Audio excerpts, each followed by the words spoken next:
તો હવે આ સ્થિતિમાં શું કરવું જેથી કરીને આ પરીક્ષામાં સફળ થવાય એ માટેની આ વિડીયોમાં આપણે વાત કરશું અને મુખ્યત્વે આત્મવિશ્વાસ અને હકારાત્મકતા વિશે વાત કરશું અને હું મારી પરીક્ષાના દાખલા આપીને વાત કરીશ અને હું આ બે વિષય પર મુખ્યત્વે વાત કરીશ અને ત્રીજી એક વાત છે જે એ છે કે નિષ્ફળતાના ડરને કેવી રીતે હેન્ડલ કરવો।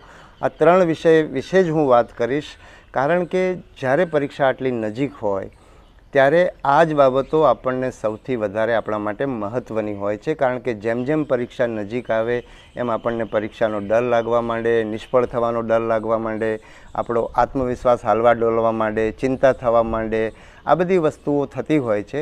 એટલે આપણે આને કેવી રીતે હેન્ડલ કરવું એના મારા અનુભવોના આધારે હું તમને વાત કરીશ। એ સમય ખરેખર બહુ બધી તૈયારી કરવાની જગ્યાએ અત્યાર સુધી જે તૈયારી કરી છે એનો આપણને મહત્તમ લાભ મળે એ માટેનો આ સમય છે અને એ મહત્તમ લાભ મળે એ માટે આત્મવિશ્વાસ, હકારાત્મકતા જાળવી રાખવાની બાબત મહત્ત્વની છે। એટલે આપણે વિશેષ કરીને એ વિશે વાત કરશું। તો એ વિષય પર આવીએ એ પહેલાં તૈયારી વિશે થોડીક વાત કરી લઉં। તો ફરીવાર હું કહી રહ્યો છું કે અત્યારે આ પુનરાવર્તનનો સમય છે। નવું વાંચીને વધારે માહિતી એકઠી કરવાને બદલે પુનરાવર્તન ઉપર આપણે વધારે ધ્યાન આપીએ તો આપણે જે વાંચેલું છે એમાં સ્પષ્ટતા થઈ જાય। એટલા માટે પણ સાથે સાથે હું એ પણ કહીશ કે હું વિડીયોમાં કંઈ પણ કહું દરેક વસ્તુ તમારે માની લેવાની જરૂર નથી।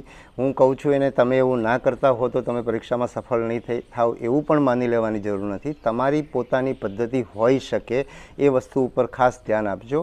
તો હું કહી રહ્યો હતો કે આપણે રિવિઝન કરીએ, એની સાથે સાથે હું બીજી વાત કરીશ કે આપણે જૂથમાં તૈયારી કરીએ। જૂથમાં તૈયારી કરવાથી શું થશે કે આપણે જે વાંચ્યું છે આપણે સામે બોલીએ છીએ, બીજી વ્યક્તિ સાંભળી રહી છે, એટલે આપણે બધું જે વાંચ્યું છે એકદમ સ્પષ્ટ થવા માંડે છે આપણા મગજમાં અને એના કારણે પરીક્ષાની અંદર આપણો સમય ઓછો જાય છે, ઝડપથી આપણને યાદ આવી જાય છે। પેલું આવું હતું પણ ખરેખર આ જ છે કે નહીં એ મને ખબર નથી એવું ના થાય એટલા માટે પણ રિવિઝન અને જૂથમાં વાંચવાથી ફાયદો થશે। જૂથમાં વાંચવાથી એ થશે કે તમે એકલા નહીં પડો, કોઈની સાથે છો એટલે તમને જે પરીક્ષા વિશે નકારાત્મક ડરવાળા જે વિચારો આવે છે, ચિંતા થાય છે એનાથી પણ તમે પ્રમાણમાં દૂર રહેશો।